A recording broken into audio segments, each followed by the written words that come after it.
Welcome back, my friends, to the show that never ends. This is Angel65. I'm Brandon Ware, and this is music review number 2. As promised in my first music review, today's topic is In the Court of the Crimson King, the debut studio album by King Crimson, released in 1969. Often called the ground zero of progressive rock, a term which Robert Fripp is not too happy with, but one that is hard to deny, as it is one of the most influential and groundbreaking albums of its time. It is an album whose reputation, you could say, precedes it, but that should not suggest that it's a terrible album or that it has received too much hype. Quite the opposite. It is truly one of the greatest albums of all time, an absolute remarkable piece of work. It was my introduction to the band. It was many people's introduction to the band, and it is the first chapter in a long and convoluted history, all because two of the members on this very record left at the end of the year in which it was recorded, which I discussed a little bit in the complete 1969 recordings. So, the album itself has a very striking cover illustration by Barry Godber. Actually, it's a watercolor painting. Fantastic, striking album cover that has withstood the test of time. Although many people don't necessarily know what the image is from, it is a pretty ubiquitous image. Perhaps not as ubiquitous as, say, Dark Side of the Moon. Neither is the music, but amongst people that really enjoy music, especially from the late 60s, early 70s, this is truly one of the classic albums of the time and one of the most important records ever made. So, we'll begin at the beginning of the album with 21st Century Schizoid Man. Opens with some wind sound effects, and then comes in hard with a massive punch. Lead guitar, sax, some incredible powerful drumming, a big fat bass tone, and of course Greg Lake's distorted vocals with lyrics written by Peter Sinfield. Kind of an ambiguous lyric, very apocalyptic, if you like. Still a phenomenal piece of work. The Mirrors section in the middle with the big extended jam where Robert Fripp and Ian McDonald both take solos is outstanding. And then you have the little stop-gap unison section, which is also fantastic. And then, of course, we get the reprise of the verse section. And then it ends in total chaos with a false ending, and then even more chaos, and then it is actually over. So probably one of the single most groundbreaking, mind-blowing opening tracks in music history. This is not an album that makes you wait for any of the big moments. It comes in with a punch, and it comes in hard. So if you are not ready, this thing is gonna swing you by the seat of your pants. It certainly did me. The very first time I listened to this record, I had no clue what to expect. I'd actually heard Emerson, Lake and Palmer's 90s reinterpretation of 21st Century Schizoid Man, and wasn't particularly impressed with it. That was the only introduction to this song I had. I knew it was by King Crimson, but I didn't know anything else about King Crimson at that time. So when I actually got this album and heard the King Crimson recording of that track, it absolutely blew my mind. It is one of the standout tracks on the album, but I would argue every track is a standout, but that's certainly the one outside of the King Crimson fan base that gets the most attention, and it's easy to understand why. Great opening song. I have nothing bad to say about it. It is a fantastic piece of work. Next up we have I Talk to the Wind, where we completely shift gears and move almost directly into hippie territory. This is not a group composition. This is actually written just by Ian McDonald with lyrics by Peter Sinfield. And it starts with just a beautiful flute melody, followed by some harmonies between Greg Lake and, I believe, Ian McDonald is singing the harmony part on this. And then we just get that lovely, wispish, surreal chorus. Very complete change of direction. And I would argue maybe one of the more unique songs in the King Crimson catalog. I mean, after those two members, Ian McDonald and Michael Giles, left, I would say they didn't really have any other music in their career that sounds like this. They would do some more flute, kind of serene, beautiful stuff on Islands, but I don't think it matches just the directness and the ease of access of this song. It's maybe the closest King Crimson has ever come to a pop song, except arguably Book of Saturday and then maybe some stuff in the 80s and 90s, but certainly in the 70s, this is probably their most pop-oriented track. Quite a change from the opening piece.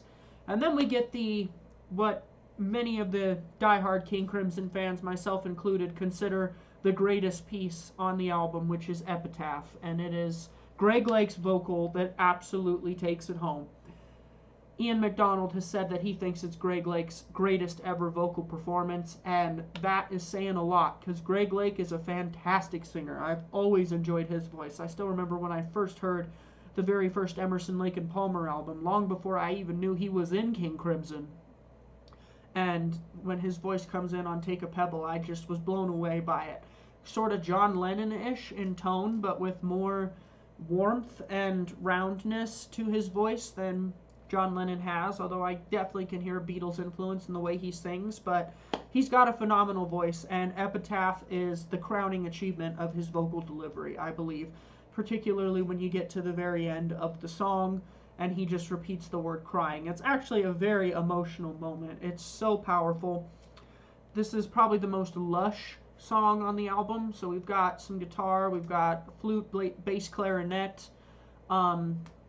and then we've got lots and lots and lots of mellotron.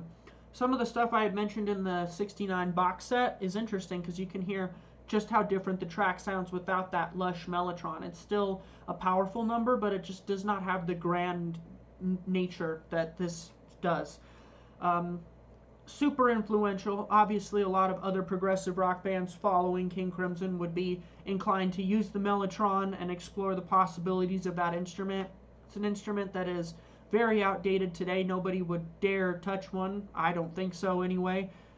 They were one of the few bands at the time, King Crimson were, that were taking these things on the road, which caused a whole heap of problems when they came to the US and realized that our power supply here in the US is 120 volts, not 240, so they had to bring voltage stabilizers so that the tapes would not slow down. And also our refresh rate is 60 hertz, not 50 hertz, so I think that's what caused it.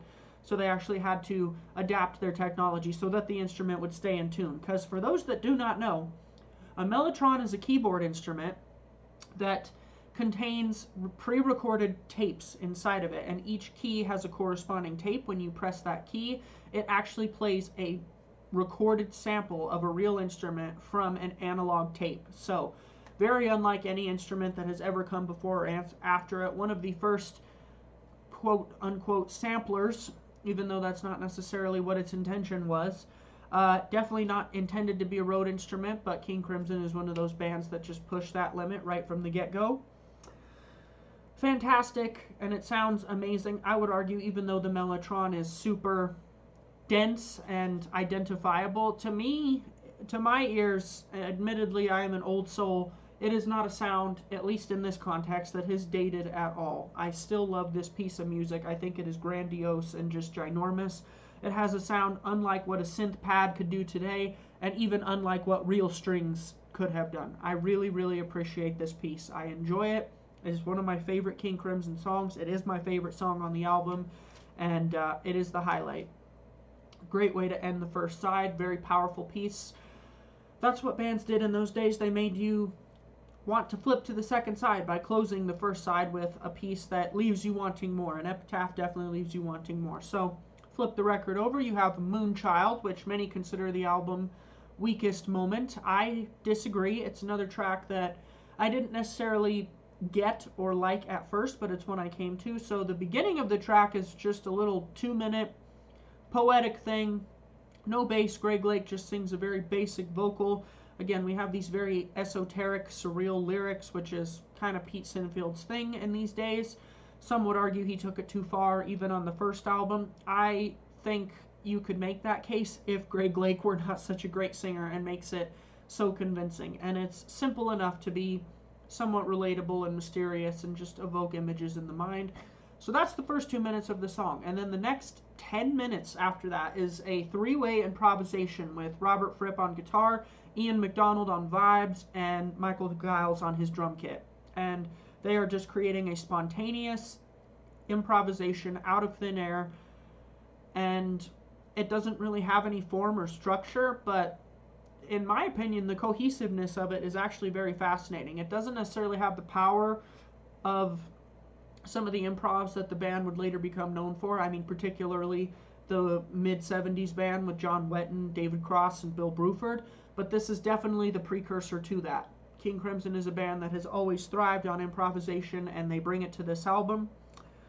In the 2009 stereo mix, they decided to edit that improvisational section, which I didn't mind, but I don't mind it at its full length either. It is the longest track on the album at just about 12 minutes.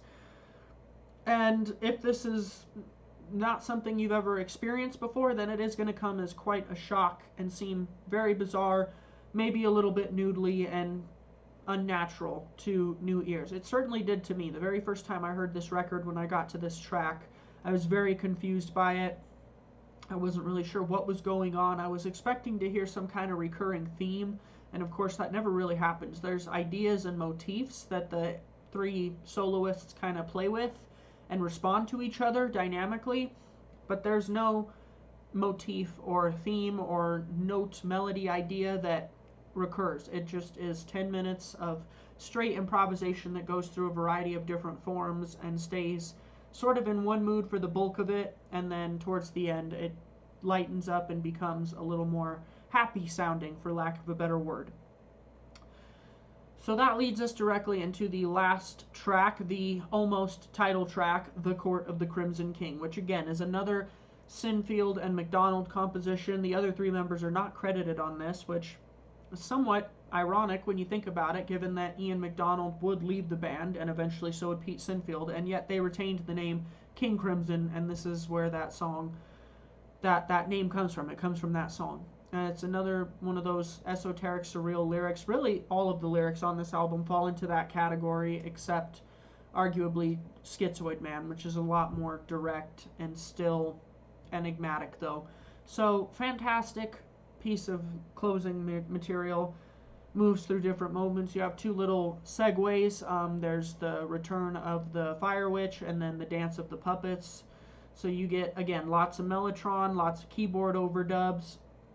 And Greg Lake's voice is again one of the great aspects of the track. Any other King Crimson singer who really is just Jacko Jaksic that has attempted this after him. Not to disrespect Jacko, I like Jacko a lot. I think he has a unique way of bringing these songs, but he just does not have the warmth and the natural quality to his voice that Greg Lake sings. He can sing these very bizarre lyrics and not sound like he's trying that hard, and that's what you get on this track. And of course, other than Epitaph, the great highlight of the entire album is when, after the final verse, the song sort of just ends. At least you think so anyway, and then you hear three little repetitions of a cymbal motif. Then you get few seconds of silence, and we get the epic trailer. It comes in with just soft pipe organ, and then the whole band comes back in and repeats the theme, roaring to an amazing climax where the sound just kind of sucks into the center and then disappears. So, in terms of its production quality, it was incredibly ambitious for its day. I mean, especially given that this was recorded on 8-track tape. Other bands were doing ambitious things in the late 60s, early 70s, but this is maybe one of the most unusual experiments, and in my opinion, it's an experiment that pays off if you dedicate the time to it that it deserves. So, with all that in mind, as I said, the highlight of the album is Epitaph, but this is an album I feel is strong all the way through. The one part that you could argue is a weak section is the improv of Moonchild, but it's something that if you spend some time with it, I think you will get used to the idea and appreciate where it sits in the album, and just gives you a little bit of calmness with different texture before the lush finale that is the title track. So, rating, well, I have to give it a 10 out of 10 because it is one of the most magnificent and iconic albums ever produced. If you haven't heard it, please go check it out. If you have heard it, drop in the comments what your opinions are. What's your favorite track? What do you think of this? Do you think 10 out of 10 is a fair rating? I think it is. This is not necessarily my favorite King Crimson album, but it is the product of their most iconic and shortest lived lineup. So it is something fantastic for the ages and really still deserves a spot as one of the greatest albums ever recorded.